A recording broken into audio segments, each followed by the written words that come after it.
All right, we're going to go ahead and get started. Everybody's ready. Apparently everybody's looking at me expectantly.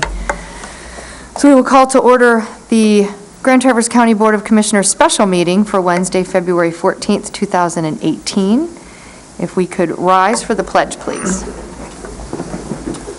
I pledge allegiance to the flag of the United States of America and to the republic for which it stands, one nation, under God, indivisible, with liberty and justice for all. Roll call, please, Sarah. Mayor? Here. Gorflett? Here. Wheelock? Here. Klaus? Here. Johnson? Here. Crawford? Here. Michelle Lathrop is excused. Okay. Now is our chance for first public comment. Sarah, will you read the rules, please? Any person shall be permitted to address a meeting of the Board of Commissioners which is required to be open to the public under the provision of the Michigan Open Meetings Act. Public comment shall be carried out in accordance with the following board rules and procedures.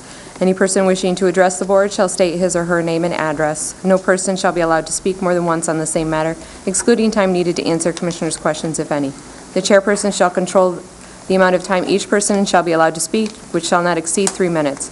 The chairperson may at his or her discretion extend the amount of time any person is allowed to speak. Public comment will be solicited during the 2 public comment periods noted in Rule 5.4 Order of Business. However, public comment will generally be received at any time during the meeting regarding a specific topic currently under discussion by the board. Members of the public wishing to comment should raise their hand or pass a note to the clerk in order to be recognized and shall not address the board until called upon by the chairperson. Please be respectful and refrain from personal or political attacks. Thank you. Anyone for first public comment? Welcome. Good evening, Commissioners. Mark Bevelheimer, American Waste, General Manager for 15 years, 280 Hughes Drive, Traverse City, Michigan. Can you put the microphone wait? Yep. Better? Yes, thank you very much. Okay. On tonight's agenda, item number 3, action requests regarding hiring a candidate for the Resource Recovery Manager position. We have some concerns regarding the action of this request. A memo to the Board of Commissioners prepared by Gene Dernsey, dated January 22nd, 2008, was presented at your January 24th, 2018 study session regarding hiring of a resource manager. Item of concern number 1. As stated by our memo, resource recovery is needed to address the solid waste management plan, which requires review every 5 years. Currently, the DEQ Part 115, PA 451, solid waste planning is under review, and the DEQ is in draft legislation that will change solid waste planning for the future of the state of Michigan. The DEQ has no intention for calling for an updated solid waste plan at this time until new legislation is approved at the state level. And for your knowledge, it was revised in 2012. Item of concern number 2, as stated by our memo, this is a self-sustaining department. This is not a self-sustaining department as claimed in the memo. American Waste, over the past 8 years, has funded over $1.35 million into this department via your landfill surcharge to fund this department. $1.35 million. For several years, up to 12/31/14, the Grand Traverse County Board of Commissioners had a Resource Recovery Council, which was an advisory council appointed for studying and making recommendations to the BOC and to the Resource Recovery Department / Resource Recovery Manager, which I was an active member on for many years. This council had 7 members which represented the following: city, county, township, solid waste industry, environmental groups, and citizens at large. The council was dissolved beginning January 1st, 2015 by the recommendation of the acting county administrator, Tom Menzel. As of 12/31/14, there was approximately $500,000 of excess surcharge fund paid in by American Waste and the solid waste industry. Since the Resource Recovery Council has been dissolved since 2014, and the information not being available to me, I am estimating that there should be an estimated excess of $700,000 as of 12/31/17 of excess surcharge funds paid in by American Waste and other haulers within the solid waste industry.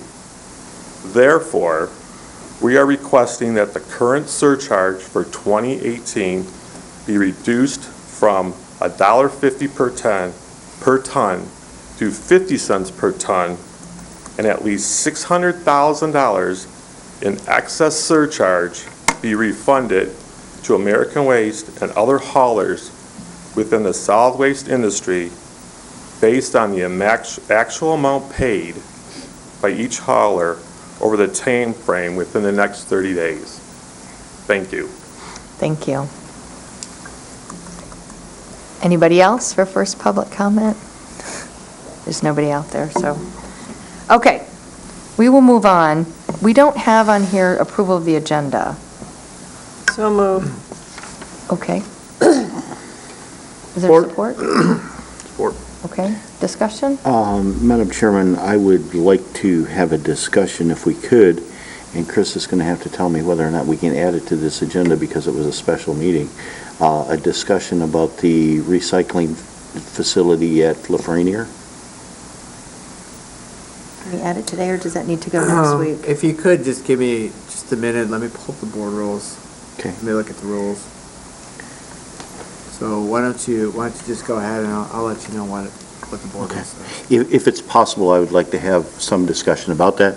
I don't know, maybe we can even incorporate it in the discussion of the resource recovery manager that's already posted on the agenda. Okay, we'll wait until that point, and then, yeah. Okay. Well, we'll move on. We'll go ahead and, let's approve the agenda the way it is. So all those in favor say aye. Aye. Any opposed? Okay. We'll move on to this, and we'll see what Chris says. The Facilities and Resource Recovery Manager positions. We'll start with facilities. As indicated, as the interim county administrator, all department heads would come to you for concurrence. We had 8 applications for facilities manager, with 4 interviews being conducted for the first round. Then the top 2 candidates were interviewed for a second round with Nate Elger, myself, and Chris Forsythe. Our recommendation is to hire Joe Berry, who has 35 years as a maintenance and engineering professional, has purchasing and inventory control background, computerized maintenance management system practice, construction management, and project management.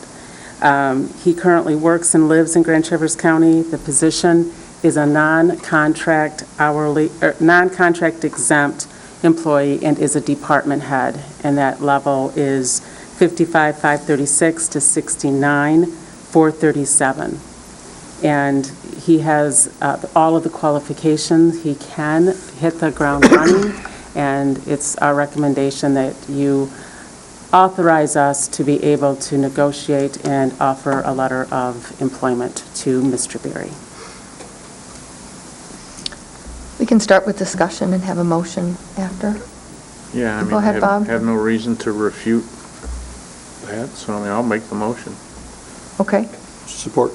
Okay, moved by Commissioner Johnson, supported by Commissioner Klaus. Discussion, Sonny? Okay, the discussion of this person was they were also going to be a backup to the administration of the construction code office. Is that still the plan?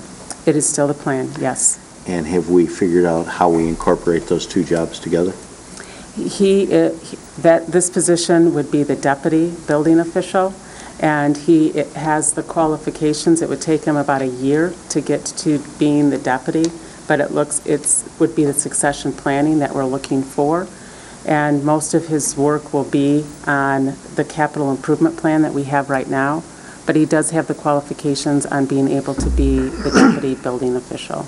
And he will also manage the facility staff Absolutely, currently. yes. Bob? Along with that, then, how does that work into that pay scale? Does it sound like his duties are going to be greatly expanded? Or No. was that built into this range? This range is the range for the department head, Okay. yes. Okay, so can you just tell me again exactly what this person's title would be? Facilities manager. And part of the job description as the facilities manager We embedded the deputy building official into the job description. So, but his title is facilities manager. But also, he's going to be doing code stuff. When the building official is out, this individual would be filling in. I guess at some point I'd like to see that job description, but other than that, I'm okay with the idea. Conceptually, I think it's a good idea. I think it gives us backup to what Bruce does. It may help with the administration of the construction code portion, and, it still allows us to make sure we take care of our own facilities also. And he is an electrician, too. That what brings him up to that he can qualify as the building official. It's master electrician. Can I address Commissioner Wheelock's question about the Yes. agenda for a special meeting? Yeah. So, Rule 5.1 of your board rules, agenda for special meeting, says that the agenda shall include in the notice of the meeting, and no other matter shall be considered except when all board members are present and a majority concurs. So you're missing one? We're missing one. You're missing one. So But I can do we, think it's a subtopic of, We can, Yeah, I think we can. close enough I think we to, can- I think that's I can It's close still make enough? comment Okay. in regard to the others. okay, we can bring it up then. Okay. Anything else on the facilities manager? Yeah, just for the record, I think it'd be nice if we all had a chance to look at the job description, but I'm okay with it. You're okay with it right now? Okay. All those in favor say aye. Aye. Any opposed? Okay. Tell us about the resource recovery manager. Resource recovery, we had 11 applications were received with 4 interviews conducted for the first round. The second round, again, was Nate, Chris, and myself. And we're recommending a candidate that has over 18 years of experience in resource recovery work, from writing solid waste management plans, working with regulatory agencies, lead local units of government to improve services, implements different programs for recycling. This position is a non-contract exempt employee and is a manager level, and that is a different level than what the director level is. This is 51,911 to 64,906. So it's a position, it's a level below a director position. And who is this person? We didn't get a name. At this time, he There. needs to Confidential? let his employer know, Okay. and then his name can be released. Is it a local person? Can you tell us that? It is not a local person. Okay. Okay. Any questions? can we do that? Can I mean, can we offer someone a position? His name, I mean, at this point, it's almost public. Not I'm just quite. asking Right. Chris, I guess, to... his, Yeah, I mean, we it's not, we haven't offered him a position at all until we have authorization from you to give. We have to complete all of the so we're hiring a background. mystery man. Yeah. Well, No. Well, it's the same, you know his background. It's more of the background and what his experience of. We don't know his background. Well, I just told you some of his Well, background. some of it. He has 18 years of experience in the resource recovery. But we haven't been doing resource recovery, have we? I mean, this would be haven't been doing resource- reinstituting something that we have not had. for the That's past 2 correct. years. For the past 2 Right, years. but I mean, I think that would be a good preface to talking about hiring this person, is why are we hiring this person? We're hiring this person because the administration is recommending that we, hire someone that has extensive experience in writing solid waste management plans, for working with local units of government, to put in recycling activities, to do something that's creative, and knows how to work with the citizens and the local units of government, because it is working with the regulatory agencies and the waste managements, and American Waste, all of the other components too, and he has all of this experience. Tom and then Ron. Okay, it's no reflection on these candidates at all, but when in the process do you do the background check? We're in the process of doing all of the background checks. Okay, so the background checks are not complete as of this minute? Correct. Okay. Ron? We've been working with Iris, is that, That is correct. and what do they charge us per year? And I say charge us when, and after hearing Mark talk, we really don't pay anything. It's the Correct.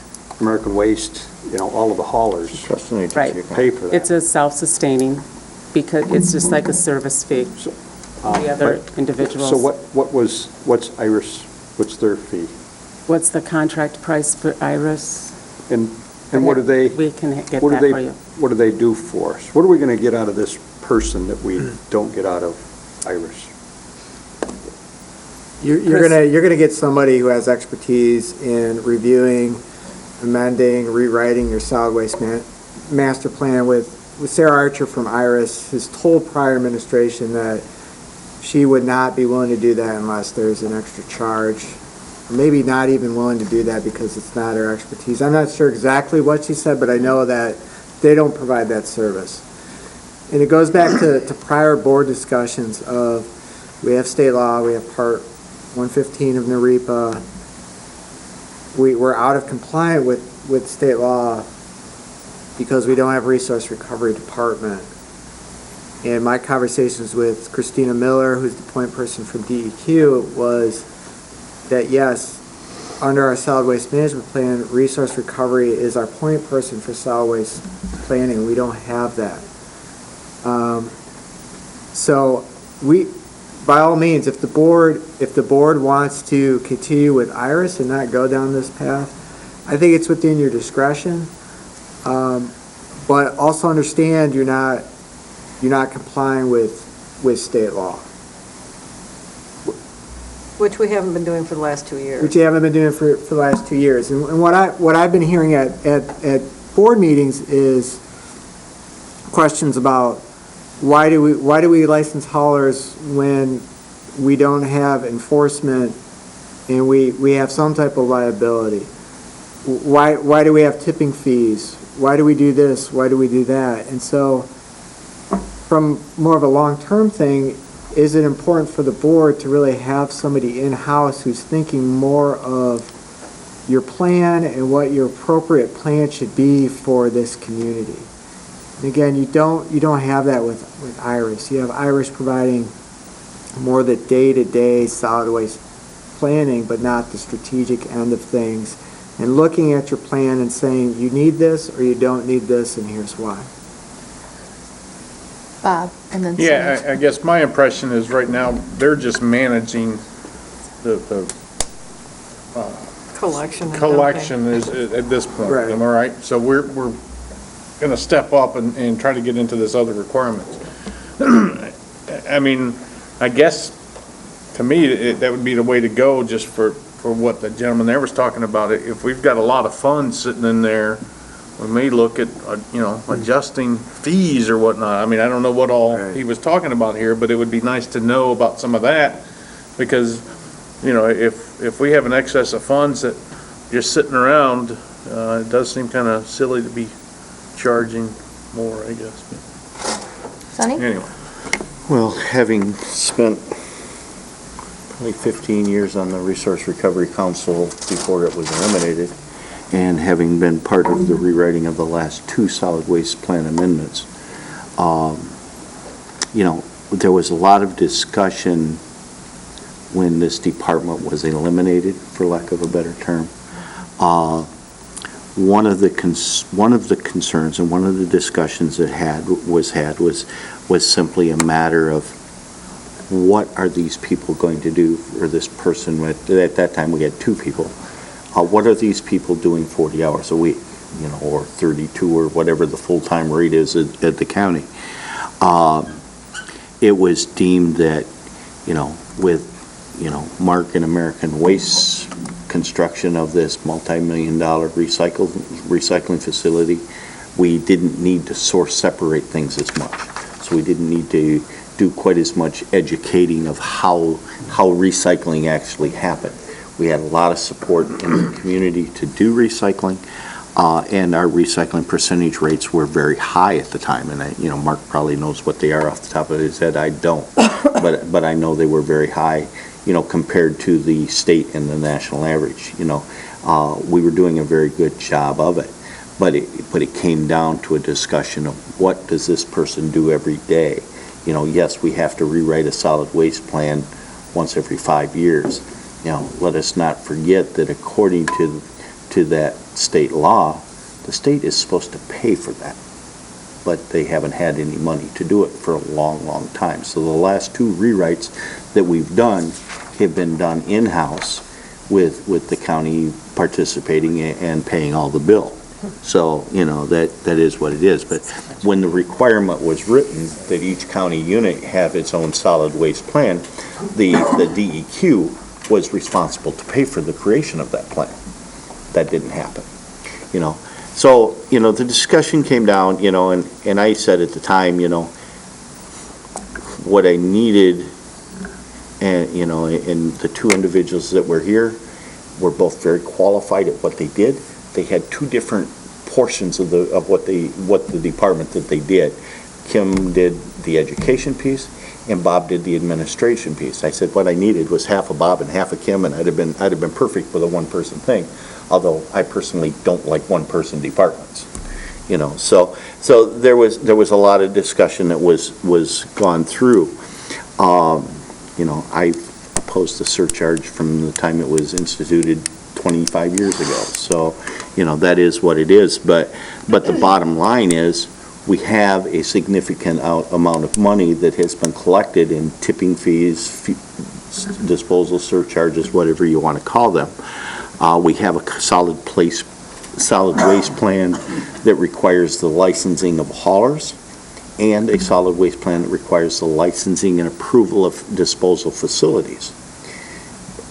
As part of that plan, there's supposed to be a tracking mechanism to make sure that the stuff is all going where it's supposed to be. I'm fairly confident that a vast majority of the yard waste and stuff that landscape contractors and things are picking up are not going to approved facilities. That's a safe bet. There's a lot of people that, by description of what becomes a licensed hauler, there are a lot of qualified haulers that are not licensed in this community. So that administrative piece we've talked about before, and we've talked about whether or not we should be licensing any of them. That being said, our solid waste plan requires the licensing of them. When the contract was done with Iris, Sarah that runs their program is very good. What we did find that the county was truly, American Waste was doing a good piece, Waste Management was doing a good piece, Republic was doing a good piece as far as picking up trash. What we didn't have that the community really needed was household hazardous waste and the pesticide, herbicide disposals. Iris was able to facilitate that. We did it in-house for a long time. We contracted with something labs. The 2 different lab companies to deal with the household hazardous waste on various contracts. But staff in-house scheduled all those appointments for people to bring their stuff, and we've expanded that over the years. From originally it was 1, and then it went to 2, and I believe last year it was 4 or 5 different opportunities for people to dispose of things that we don't want them, or we're trying to get them to not put in a trash bag and put in a landfill. So, we've done a good job with that. We've made those available. That comes with a ridiculous price tag. It's very expensive to get rid of those kind of materials. But, we felt that it was a priority. It was important for our water system, and we've always encouraged that, and we've expanded that program. So, when we talk about, I don't know, we had about a $500,000 fund balance when this thing was closed. We should project somewhere in the $250,000 a year in revenue and tipping fees. So, there should be something close to $1 million in that fee. Now, that being said, we've contracted with Iris for the last 2 years. And I don't remember, there's couple different pieces of that contract. There's the administrative piece that there's in there, and then all of the hazardous waste sites that we do. And I do know that the cost of those has been going up, but I don't know what we've been spending for that. I think And I they don't just have a came up ledger with it. sheet. Dean probably has the numbers. For 2017, IRA's contract is $114,000. For 2018, it's $127,000. Does that include the administration of the HHWs? Or the contract that operates them? Well, yes, they get a grant for that, too. So that's above and beyond the $127,000. But the grant does not even come close to paying for the So- HHW. So it's Because 127 when plus we the were getting, grant. when we got the grant before, the grant was like $14,000 a year, and it was costing us, 5 times that at least for each HHW. So, my question is, if this contract is $127,000, what exactly are we getting in that $127,000? We're getting the administration and the HHWs, or the You're getting HHWs are both collection, separate? you're getting collection coordination and recycling activities. Which So- would be eliminated with this hire of this new person. It would not be eliminated, no. So we would still be paying Iris, and then we'd also have our own in-house manager? No, you would We not. wouldn't have to pay Iris, but we're still going to have to contract the HHWs. Right, but I'm saying the $127,000 that you're paying to Iris, we would no longer be using their services. You wouldn't be doing both, Right. no. So Yes, Cheryl. So I just wanted to clarify on the hauler licenses, is that something that would be within the purview of this person? They would be the one that would be... That's who was doing it previously. So it'd get out of the county clerk's office, and it would go back to this person to vet those and be responsible for seeing if they are following the rules and all that? I mean, there'd be some follow-up more than just paying the fee? That is correct. Okay. Well, so there's reporting both to the state and to the county that I'm not sure that is being I'm sure met the way it's How could supposed to it be. be? I mean, nobody's looking at it. And then, would the person also be looking at ways to make our facilities more environmentally? Correct. That's all in the purview. That's all in the job description? Okay. Yes, that's what they were doing before. That's a good thing. Thank you. Okay. Do we have a motion? Well, I thought we Or- did. do Oh, we we have a didn't. Not yet. breakdown of I'll what make is it. included in that $127,000 contract? Or is the HHWs over and above That's that? over and above. They were She over and already said above that. It's Yeah. paid for with a grant. It's not paid for with the grant. That's the problem. Is the grant that we're talking about is very minimal amount compared to what it costs us for the HHW. So you want to know, of the $127,000, how much more we pay above and beyond that? I'd like to know what the total budget for resource recovery is. Yeah, the 127 we're paying to IRIS, and then we have, when we hear Mark talk about numbers, that they've paid in $1.3 million in the last 5 years, I need to be able to show them, there's administrative costs. We've provided these 4 HHWs and what the total cost of that was in 2018. I think that's a reasonable, thing to do. Sure, we have the balance sheet. We can tell you what the fund balance is, what we paid out of that. Yeah, our accounting system can do that. I made the Forthcoming. motion. Oh, Cheryl, moved by Commissioner Gorfulet. Is there a second? I'll second. Or Bob just did. Bob nodded. I know, but yeah, you spoke. He thought he spoke. was Supported by Commissioner Mayer to hire the mystery person for resource recovery. The authorization to offer Yes. the job for resource recovery. Got that, Sarah? Okay. All those in favor As say... described. As described. I'm not going to support the motion at this point because I think I need a lot more information. I need to know what this person's bringing us, what their experience is, what their job description is going to be, and I want to know what the numbers are that we're actually paying IRIS and what we're getting for it, because if I'm going to end around paying this person $64,000 and then I'm going to have to up my contract with my HHWs to where it doesn't save the county any money, why am I hiring a manager for, number one, I hate one-person departments because of, how do we figure out what the supervision scale is? And secondly, what are they going to do 32 to 40 hours a week? Because I know what the reporting process is, and I know what the part of writing the plan is, but I don't see that as a full-time job. And that was where we were at when we decided to eliminate this position. How we ended up into the contract with Iris, I wasn't part of that negotiation part. But, that's neither here nor there. Tom? So then before it was a two-person department? Yes, at one time it was it was actually 2.5. We had a half-time secretarial and 2 full-time employees. And would you like to also see another job description? Well, I want to know exactly what this person's responsible for. We can provide the job description. Okay. Bob? Is there going to be enough work for someone full-time then? I mean, it's a valid question, I guess.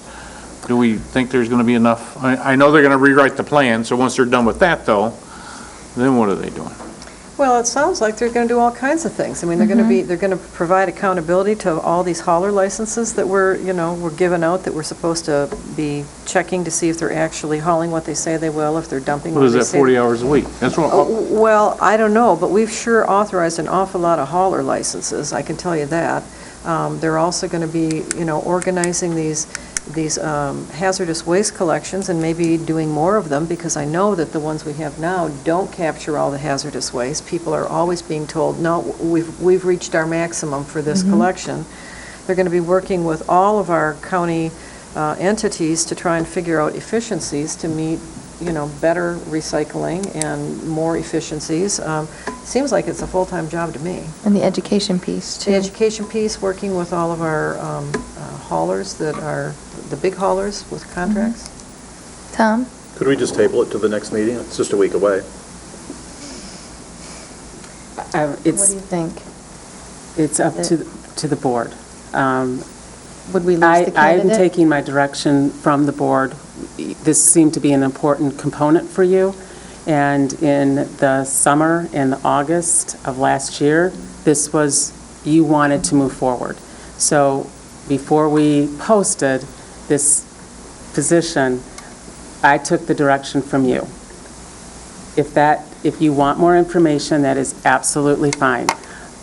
We, as administration, looked at this. We felt that it was very important to have this hire because we wanted to look at not just the plan, but be more progressive on how we're doing the recycling and the education.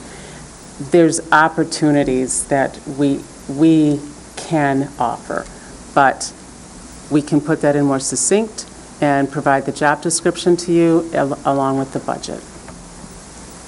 And it was, I won't be remind here, you. so- I'm ready to vote I'm on ready it. I to mean, vote. Okay. I- All right. if that's all you're waiting on is the job description, because we can always alter that a little too, so. Sarah, let's have a roll call vote, please. Gorflet? Yes. Wheelock? No. Klaus? Yes. Johnson? Yes. Mayor? Yes. Crawford? Yes. Okay, we will look for that information. Job descriptions on both of those. Yes. Thank And you. with the budget will we have what the balance, what the funds are in it currently in that? Yeah, the fund Yes. balance, please. Yes. Okay. Okay. Moving on to community development agreement. So Commissioners, we brought this to you tonight after the city manager, Marty Colburn, presented a proposed community development services agreement to the city commission at their February 5th meeting. I was present. I provided comments to the city commissioners then. We have summarized the proposed services agreement to you in the memo. I will share with you my comments that I shared with the city commission, which is, although I appreciate Mr. Colburn taking the ball on this and trying to work together with the county to address economic development. The concerns addressed at the city commission meeting were, number one, for the brownfield part of this, there's already an RFP out there that the Brownfield Authority is considering to hire an entity to provide administration for the authority. Number two, although the agreement would be sharing of services between the city and county, I wasn't sure, practically speaking, if there's enough hours in the day for a person to give priority to county projects, or would the focus be on city projects given the amount of activity going on in the city? And my last comment to the board was economic development. It is important to city, county, DDA, the other local units of government. And so if there is a willingness to have a joint meeting with the city, with the DDA to discuss this further, to come up with the appropriate strategy in dealing with economic development, maybe that should be explored, and maybe that's a good idea. So those were my comments to the City Commission on February 5th. Ultimately, the City Commission decided not to move forward with the proposed agreement, and so it's here tonight for your consideration and your comments, and I'll be happy to answer any questions you have. Tom? Okay, so when I watched that city meeting, and one person abstained. There were 2 votes against, I think, so they didn't have the super majority. They needed more than just one. Correct. Under their One over, rules, they require 5 votes. Okay. So they had 2 noes and an abstain, and everyone else approved of it. That's pretty important. Whatever we do tonight, we'll go back to the city commission again, Yes. right? Okay. Where are they in the RFP process of selecting a company to be an administrator, the Brownfield Redevelopment Authority? I believe that the Brownfield Authority's created an ad hoc committee, and that ad hoc committee will be reviewing the proposals. We're interviewing tomorrow. Oh, tomorrow? Okay. I guess, also for Chris, I've thought about this quite a bit. Not only this, but I think about the Economic Development Corporation, too, as part of community development. And I'm wondering if it's a conflict to a place like the village of Kingsley, if the city is the, becomes the Brownfield Authority, and then they charge us for the service. What happens to the townships and villages in the county? Places like Kingsley? So if we're talking Brownfield, there still will be the county Brownfield Authority. So the authority stays with the county. The city will either have an employee who will act as Gene Dorenzi has been acting, as the administrator or the go-to staff person with the Brownfield Authority, or they contract out that service. They bring in a consultant to guide the brownfield. So really nothing changes as far as the Brownfield Authority itself considering projects either outside the city or within the city. It's who's providing the staff or who's providing the consultant to work with the brownfield to administer the program. Currently, it's the county that's doing it. So what's being proposed is that the city flips and the city takes over the service, and then we pay the city for them to hire that employee or to get that consultant. Won't there be just the least bit of human behavior involved, which tries to direct people into the city rather than the townships and the villages? I mean, again, that kind of goes to the concern that I expressed, and that is the amount of work going on in the city. Won't the city projects get priority? Sonny? Well, I think historically, the vast majority, and I've seen all kinds of different percentages of brownfield sites have been identified within the city, and brownfield plans have been within the city, although, we all know Copper Ridge was a brownfield plan, and that's in Garfield Township. It's one of, it was a big plan. But, I think the potential to have brownfield administered by the city may make some sense. I don't believe that having the city administrate economic development is at all a good idea. I think the potential for economic development outside of the city is 100 times what it is in the city, just simply because of the geographic area. You know, we appointed, probably 2 years ago now, a year and a half ago now, a whole new EDC board. EDC had been pretty much taken over by the chamber and went to a regional thing, and we were concerned whether or not the needs of Grand Traverse County were being met. So we appointed a whole new EDC board. Cheryl sits on that board. I sat on that board for a while. A lot of really gung-ho young professionals that are doing a great job. I think from my perspective, what we've forgotten about is making sure that we're retaining and what can we do to help the existing businesses that are here. We've got really big into trying to promote high-tech type jobs, you know, and, you know, we do backflips when we can bring in a high-tech company that creates 5 jobs that pay $100,000 a year. What can we do to help Elmer's find the 70 truck drivers they need in the spring? They're going to pay $50,000 a year. You know, we're doing nothing to help with that. From a county perspective, that office space that has 5 tech jobs, what does the county derive and benefit from that? We get jobs into our community that are high-paying jobs, but they have very little property tax. They have very little personal tax. You know, if I could get a manufacturing operation or some sort of an industrial operation, I get a building, I get machinery that they're paying personal and property tax on. And there's actually revenue coming to the townships in the county on those type of developments where, you know, a 400 square foot office that you've got 5 cubicles in derives no revenue for the county. You know, not that they're not bringing jobs in and those people spend money, but from a county perspective, if I'm looking at what helps the county tax base, that does nothing to help my county tax base. If I can find you know, small manufacturing plants and manufacturing and machining and things in today's market is nothing like it was historically. You know, these are high-tech jobs. They are good paying jobs, and they're clean industry. But we're not doing anything to promote any of that kind of industry. We've gotten on this idea that what we have to promote in our community is the high-tech things.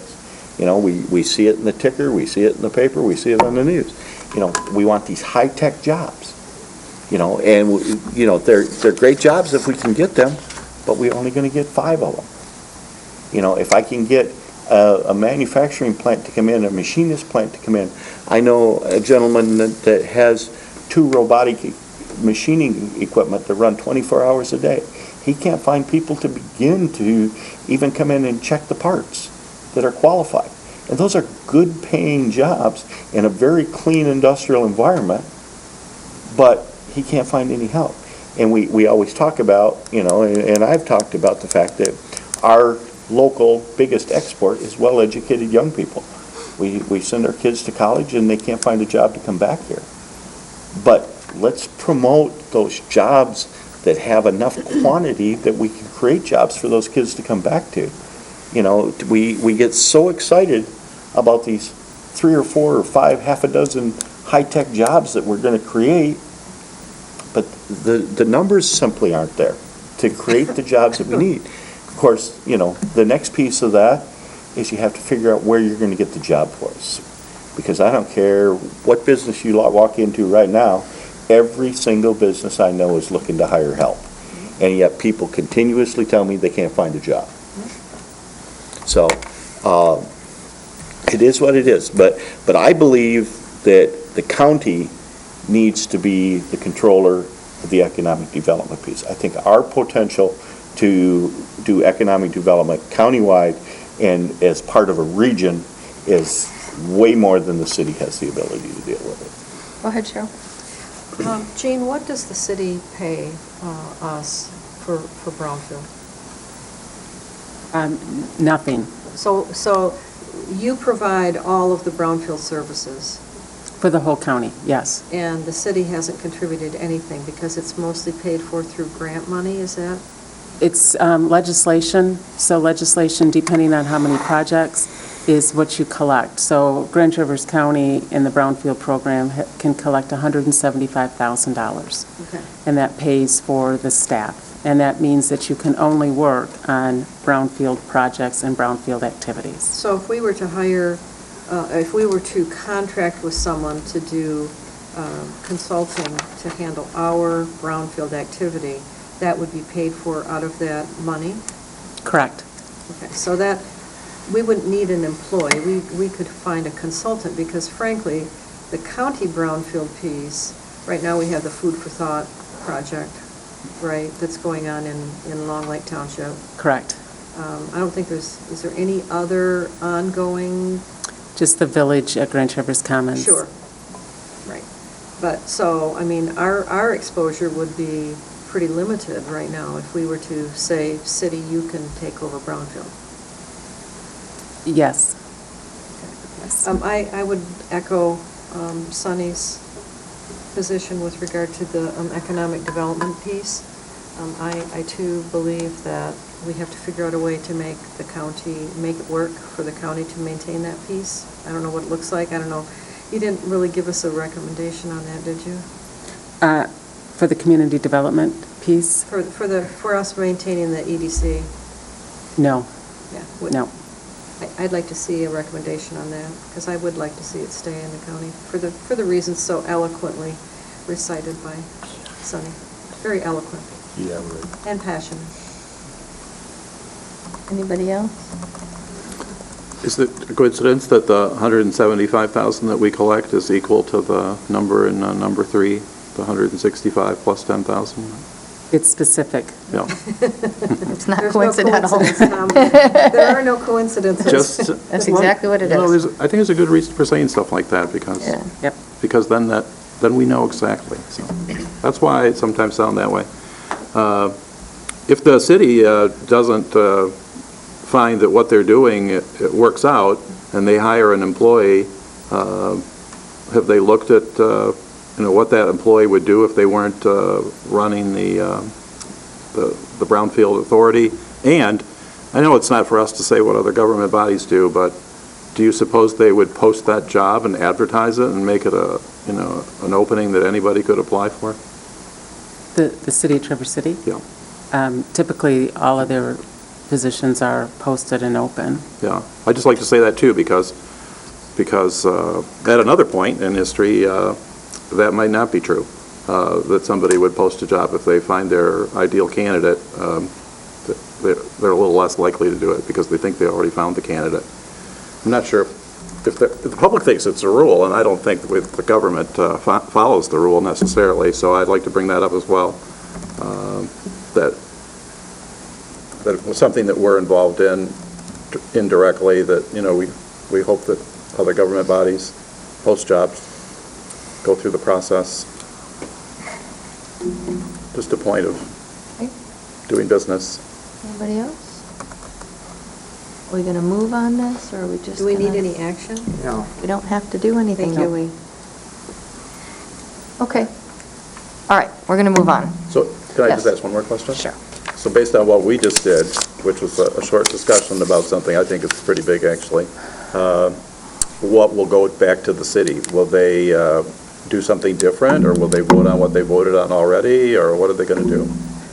Well, I guess I would need some clarification on this, because what the city is asking is the Brownfield Authority and the Grand Traverse County. Sunny, you said that city, you could do the city, but economic development stays in the county.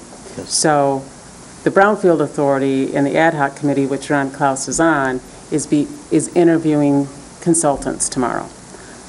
I'm assuming, based on some head nodding, that you should move forward with that brownfield, hire the consultant, and we'll figure the city can. Well, I seen a list of, for lack of a better term, engineering firms that are being asked to administer the brownfield.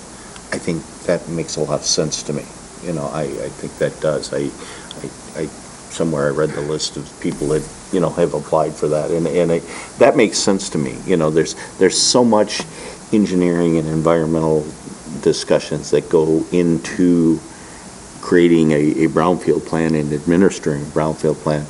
I know I absolutely will admit that I'm nowhere near qualified to even begin to talk about that part as far as what goes into it.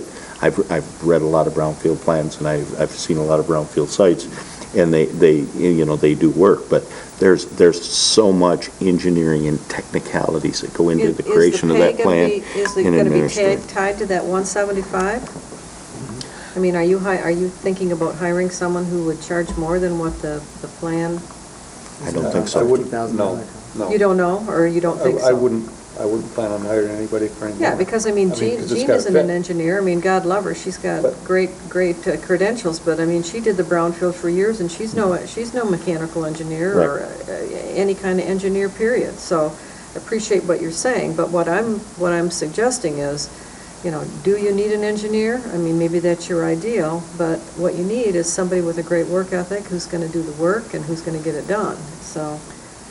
Even though they're engineering firms, the consultant that you'd hire, they'd have that backstop. So you wouldn't have the engineer Gotcha. do all the work, so you'd have the company, so you'd have the whole The whole package. package. Gotcha. Which they probably, I would assume that they wouldn't be working on presenting any brownfield projects in the city. I mean, once they are, if The we choose a consultant? consultant. The consultant, Yeah, they it's won't in- be, Which is an important thing for them to understand, because they will Right, I definitely be mean, they're- conflicted out. yeah, I would think.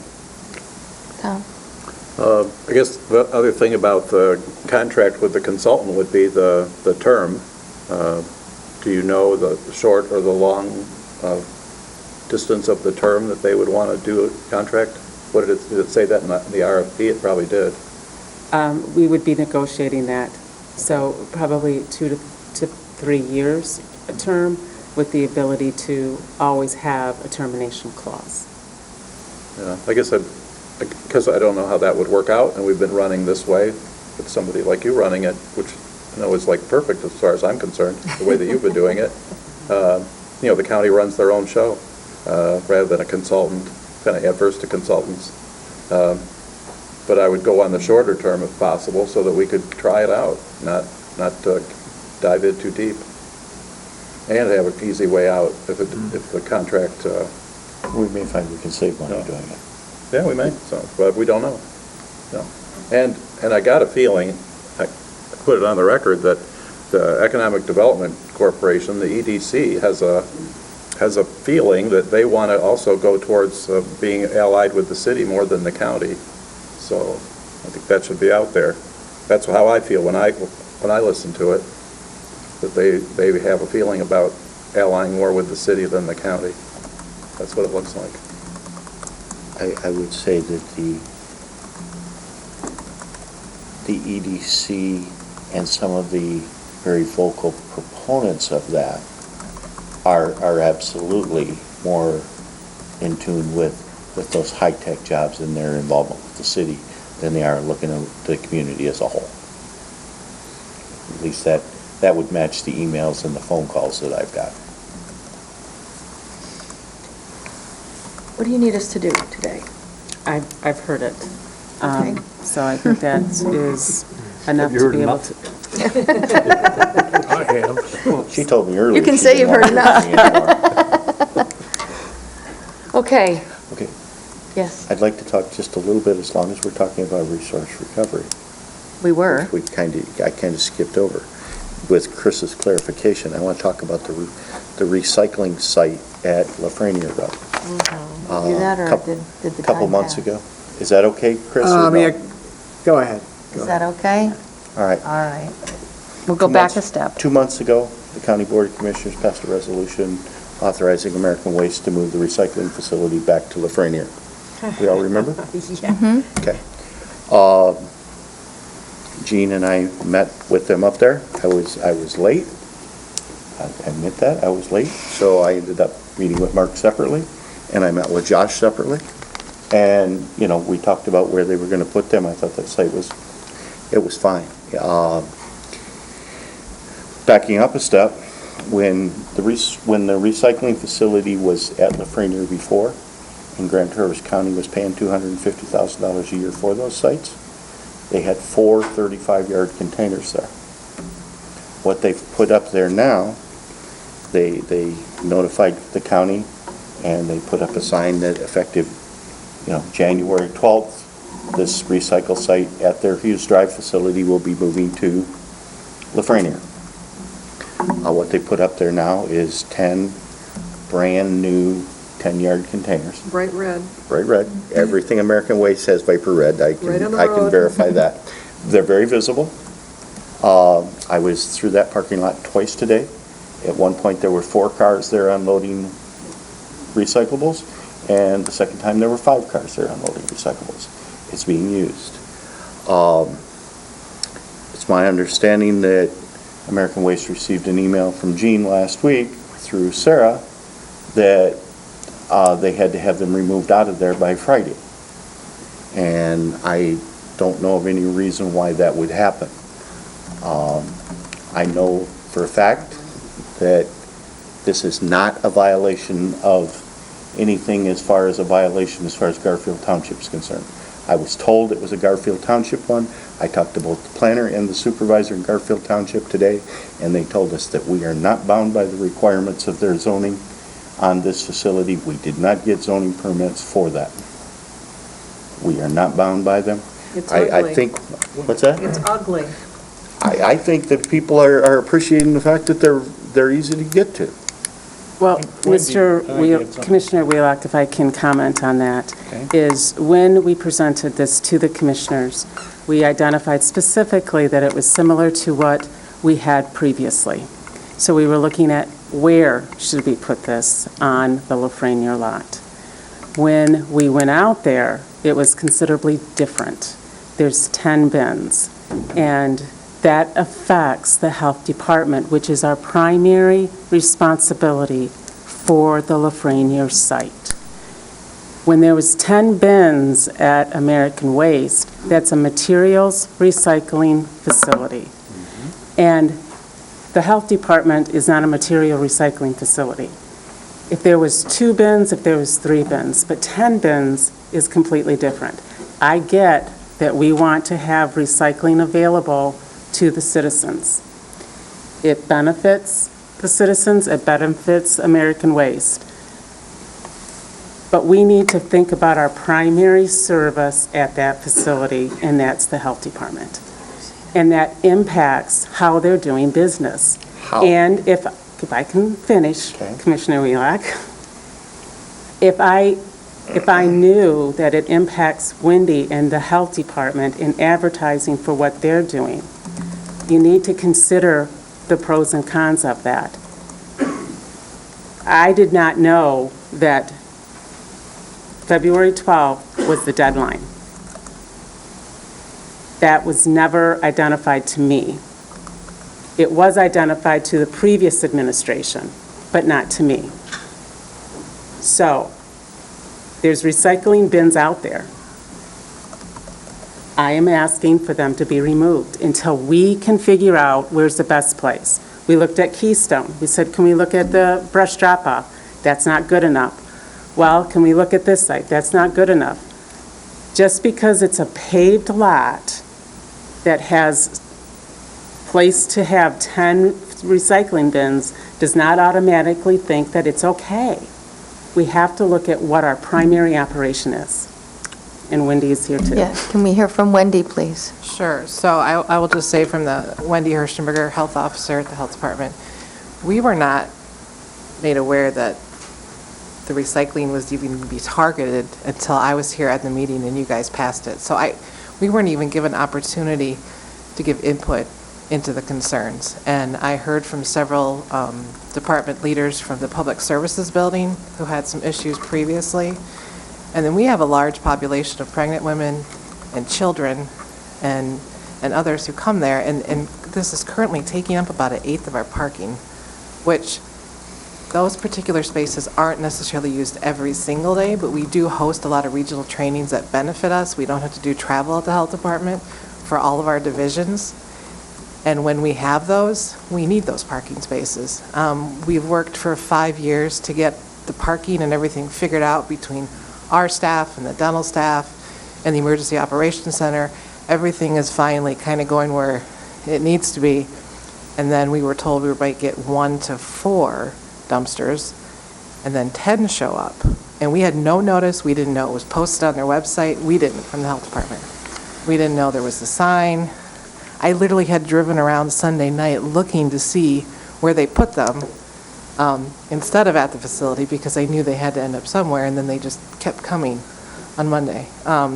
We did talk to the zoning person at Garfield Township yesterday, who told us that when they approve the parking space at the health department, that that's what it's approved for, that it was a violation of the ordinance. He sent us essentially a copy of it and said that it can only be used for parking, that this is essentially like parking a trailer on there permanently, and that it was in violation. So we're getting, you and I are getting different answers. responses, Right. Because I spoke with 2 of them Right. today, and they said this was not, it was not, as far as they were concerned, it was not a violation.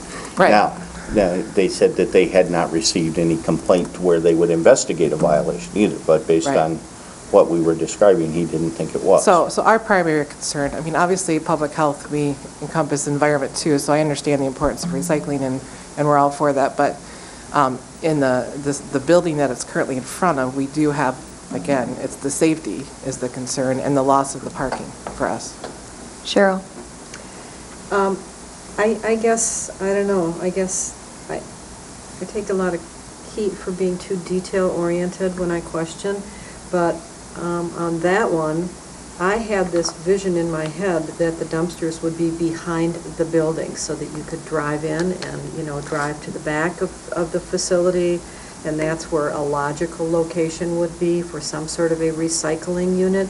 I mean, these are 12, they look like dad-burn railroad cars, bright red, right by the front. I mean, it's an eyesore. It's horrible. I mean, if there were 12 of them parked out front here, I mean, people would be jumping up and down. It's bad. Yeah, It's just bad. The back lot, there's not enough room for traffic flow with Well, then, staff. So we didn't have the right information when we made the vote. Right. Because I never would have voted to have a bunch of dumpsters put in front of the health department. I Right. never would have approved that.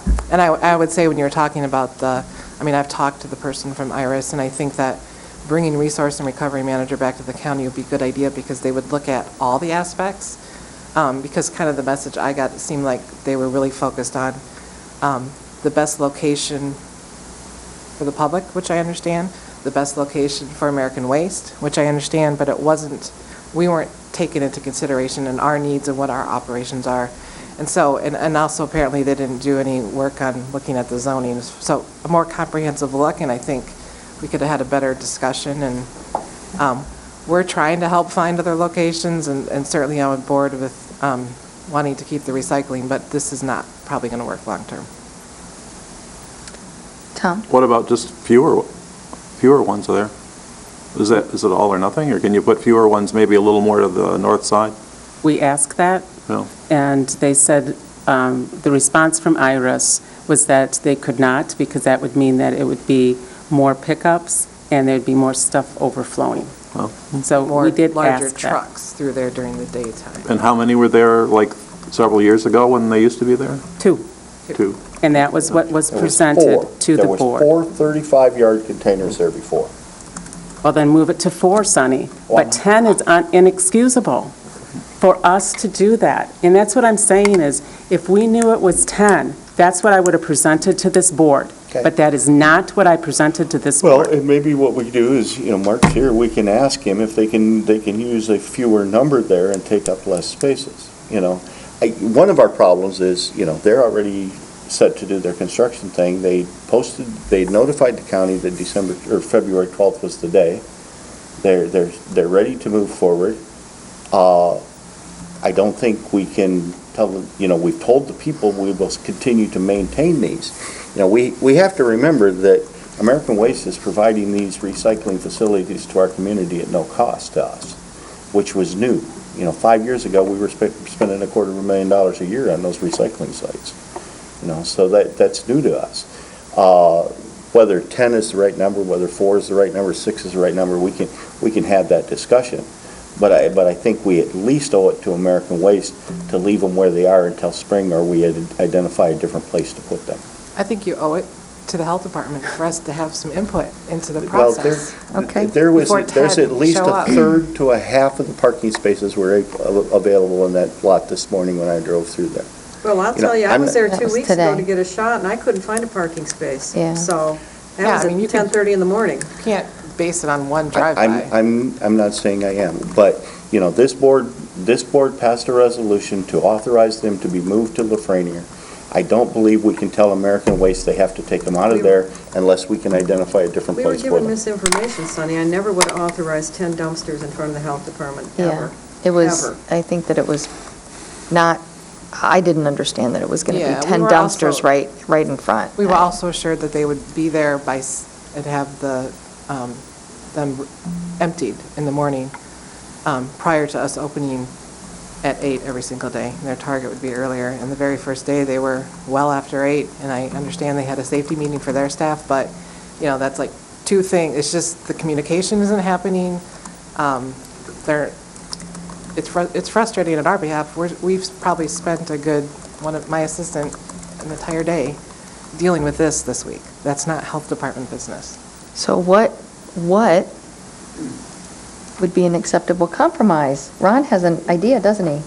Well, when we seen the map of the Lafreniere property a couple months ago, seemed like that there was a large piece of property to the east of Construction Code. Yes, and east of the health department. Well, We were looking at right, the but it would be able to be accessed off of that road that heads back to, To the power plant or whatever it is back or there. to the apartments or the condos back there. It's not, where you'd put them is not paved, so it's the paved and how the trucks can get to them. So we did look at that. And because the dumpsters are on grass or dirt, the trucks can't get to them easily. Okay. We'd have to improve the site. Well, why can't we?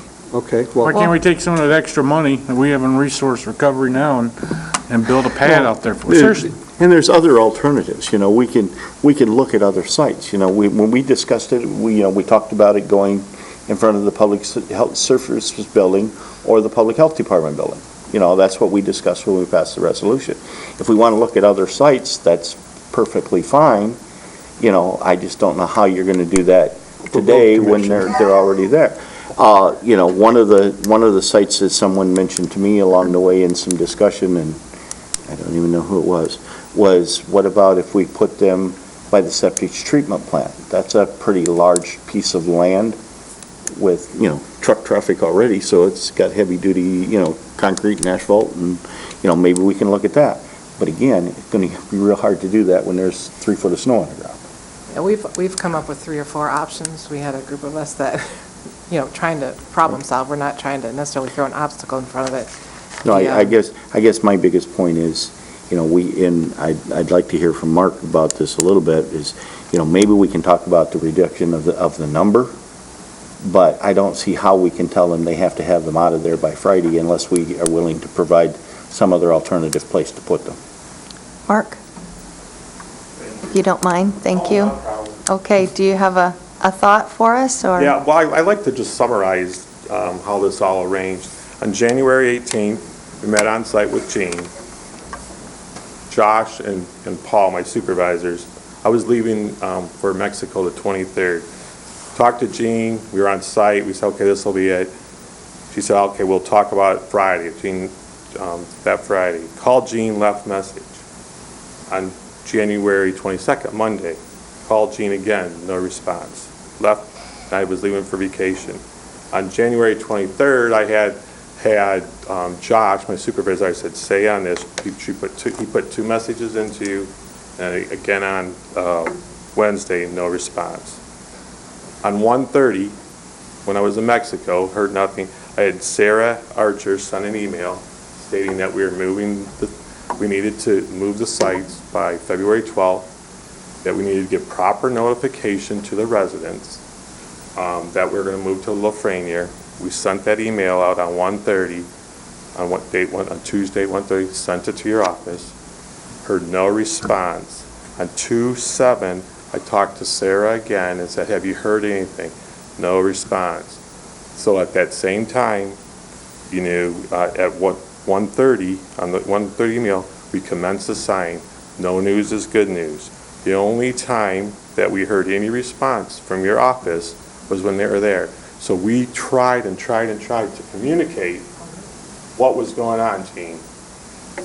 And I realize you're really busy, but, it's really frustrating on American Way side. We've invested tens of millions of dollars into this community and been a very generous partner. And it seemed like for 2 weeks, we could not get the time of day from you. It's very frustrating, Gene. Very frustrating. And I can see that you are frustrated. It's But not, there's- I'm only frustrated. You have the upper management of American Waste frustrated because we've been very, very dedicated to providing a wonderful service of recycling to this community. So, When we properly have notified that we need to move these sites. Okay, what so can now- we do to move forward? Okay, so to move forward. Thank you. Now the problem is, then Tuesday, I get a call from Sarah, say, oh, by the way, Jean says through her staff that those cans will have to be out there Friday. How can you immediately pull those cans out of Friday without giving proper notification to the residents of Grand Traverse County? What can we do at this point, is what I'm What we asking. need to do is to improve the communication, find an alternative location for the sites and go forward. Okay. Can we, in the meantime, reduce the number of bins that are sitting there just temporarily? Well, the problem is that designated area has so much recycling from the community. We can reduce the bins, but then you're going to get overflow. We don't want overflow. That's the same amount of number of bins that we had at Hughes Drive. And there's 10 bins that we empty 6 days a week and sometimes 7 days a week. Okay? So we talk about, well, we have 10 bins versus 2. I've been involved in this for 15 years. There was 4 35-yarders over at the facility next to the health Lafreniere. facility. The public It's service 120 yards. Okay, these 10 are 100 yards. Ma'am, commissioner of our district, we have hundreds of these out to the other communities, Leoma, Benzie, Antrim, Charlevoix, and we get positive results, how it's improved recycling for the residents of the community. They love them. And for you to say, though, they're the ugliest things I've ever seen, and being a commissioner of our district, it's amazing. I'm talking about the location, okay? I'm talking about them having, sitting in front of our beautiful public health department right by the road. Okay. It's not an attractive site. They're beautiful trash bins, but they're not an object to art, and they don't add anything to the quality of, that. Okay, then, on that note, day in and day out, we get to send a couple $100,000 into the county per year to promote recycling, improve for the residents, offer a great service.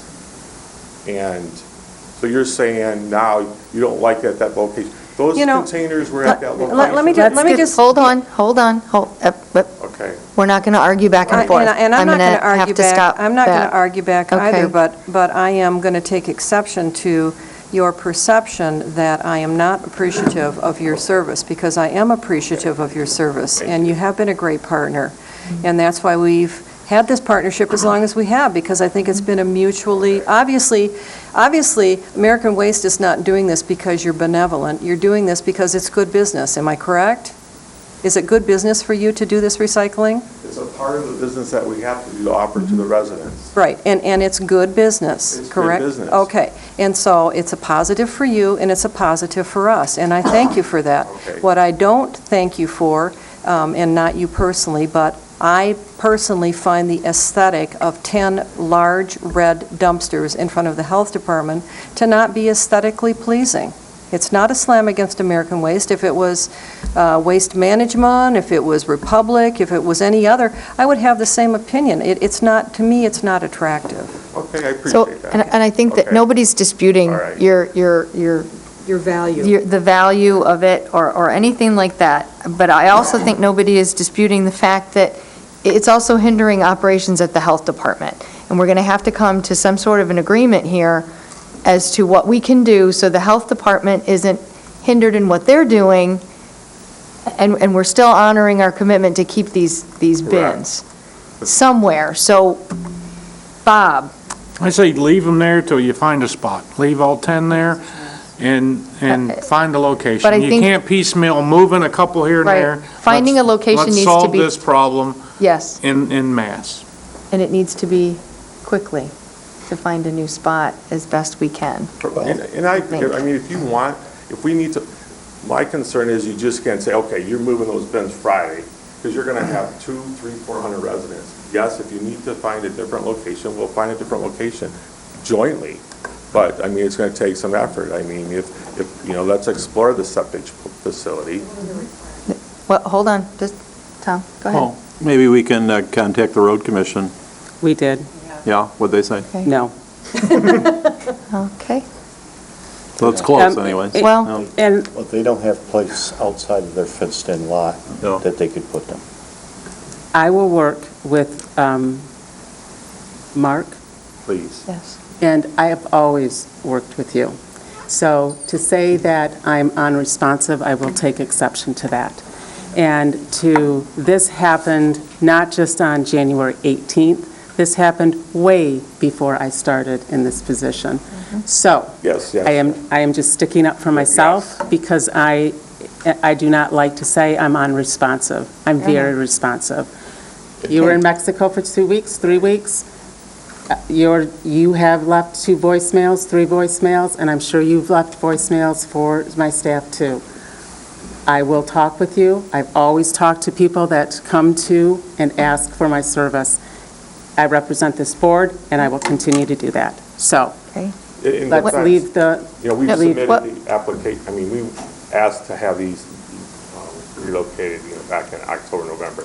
Yes, I I'll be realize, Jean is, thrown into this whole role. I know Yes. she has a bunch of things going on. We will make sure the communication is improved. That point has been made. And I'll talk- Wendy, did you have something else? Yeah, I just want to say, we're definitely not opposed to it, recycling, from the health department's perspective, Right. obviously, but, and I understand that you have to do due diligence to notify the citizens, but they were literally, I drove in at 5 to 8 on Monday, there was nothing there, and then I'm on a conference call, and then I start Right. getting texts. Okay, So no. From our perspective, we have to be able to give due diligence to. Yes. So we our understand the people, too. communication could have been better and will be better. Yeah, and, Yes. and we have been trying to come up with 4 or 5 different kinds of alternate locations. I guess Okay. it might be good for us to know, and we've spent considerable amount of time between a bunch of us, what the parameters are, so we can find a suitable location. Well, so I we think can we've get a gotten little group one. we together. will exchange emails and we'll Yes, get back please. a recommendation and work together. Okay. Thank Thank you. Okay, thank you very much. I would add too, I mean, I wouldn't be opposed to improving the site, to put them there. If it makes sense to put them back there somewhere, improve it. But they don't have to be removed by Friday. Yes, that's what this board said. Okay. They're staying where they're at They will stay where That's they're what this at. board said, right? Right. Yes, they will stay where they're at for now. until an alternative site's available. Yes. Okay, we're going to move on. To a Finance. positive. To a positive. Thank you, Yes. Jean. So Finance outlook. we wanted to, Dean, Nate, and Chris, and I wanted to bring together for you some positive outlooks when it came to where we ended up in 2017 was much more productive and beneficial than where we thought we were going to be, and it was based on this board's policies, your procedures, and the economic growth that has happened in Grand Traverse County. And as identified in the memo that Dean prepared, we are projecting over a 3% growth in 2018. And these numbers do reflect, remember, we paid over $11 million to MERS. So thanks to this board, thanks to the departments and the financial people, and I would say the county treasurer for her investments on how we're doing this. So it's positive. Dean can provide a bigger overview for you, but it's good news.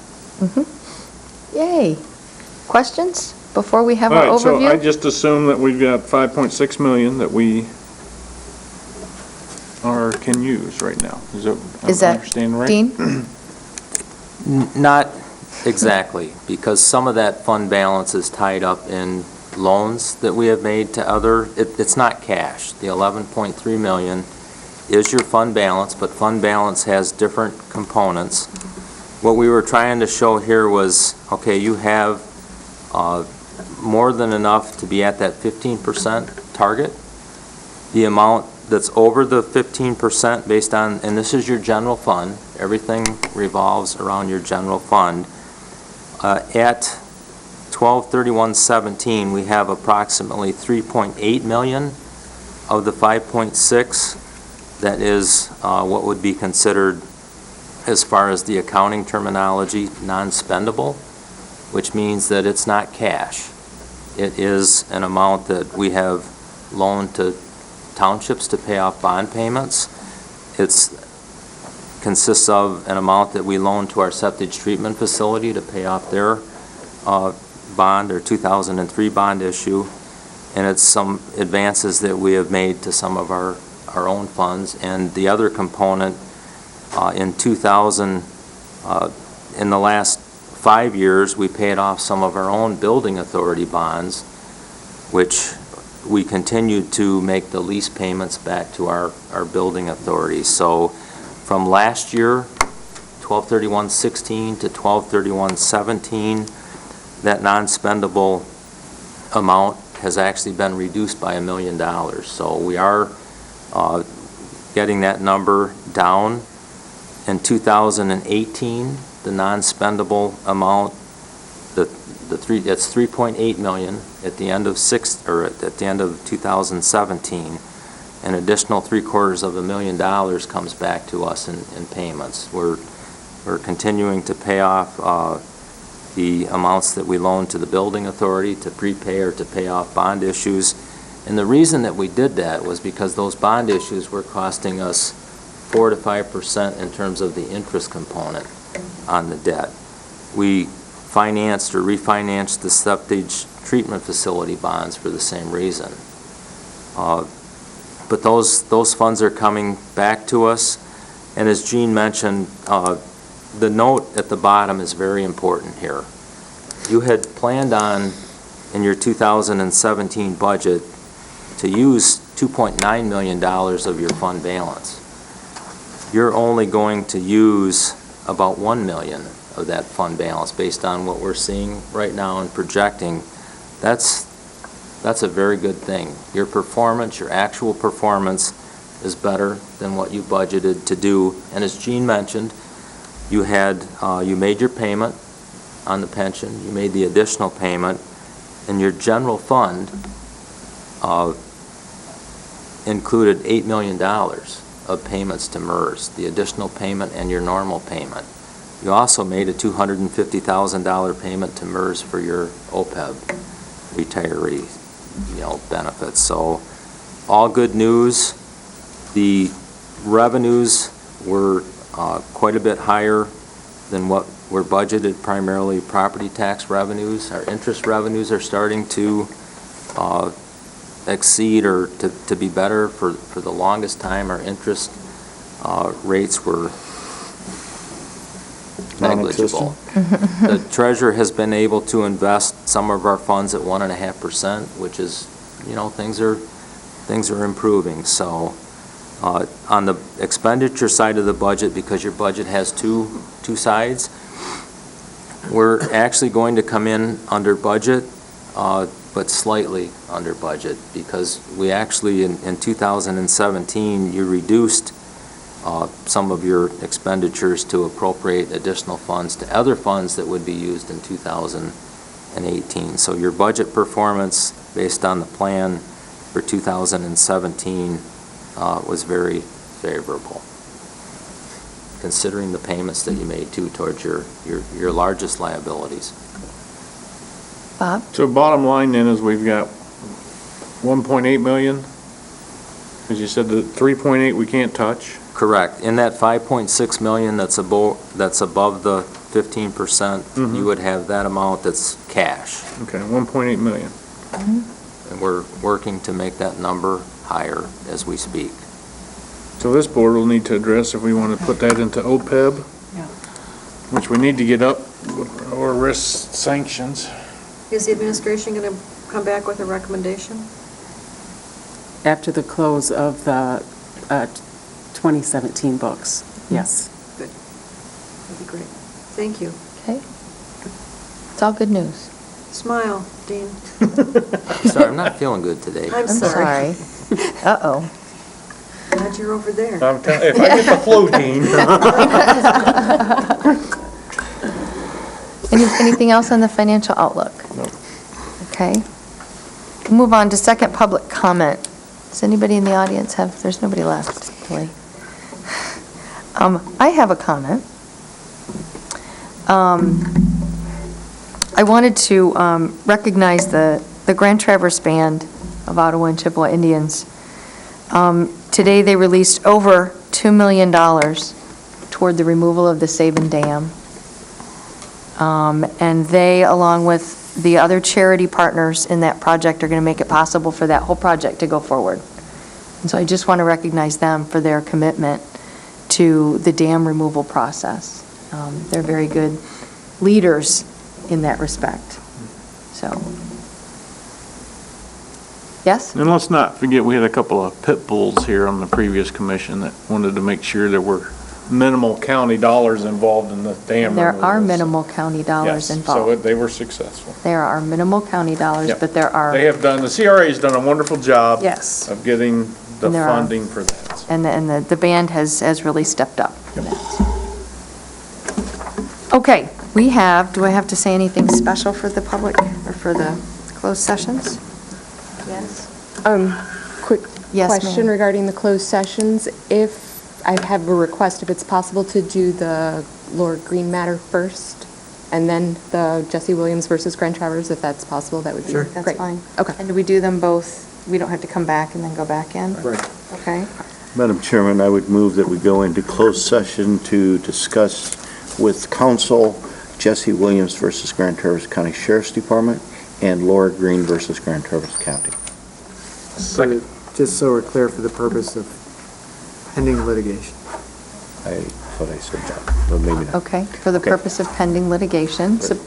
Okay, moved by Commissioner Wheelock, supported by Commissioner Johnson. Will there be any decisions? I don't think so. No, okay. Roll call vote, please. Wheelock, Yes. Klaus, Yes. Johnson, Yes. Mayor, Yes. Gorflat, Yes. Crawford. Yes. Okay. We'll be back. Yeah, right, exactly. Would that have worked?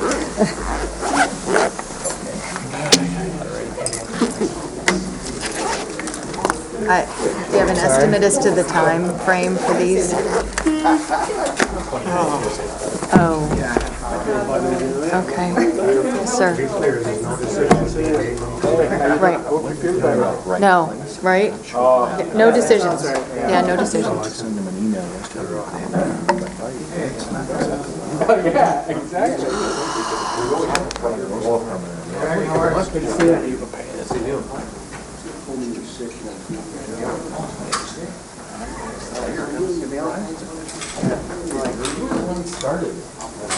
I'm going to be drawing up tomorrow.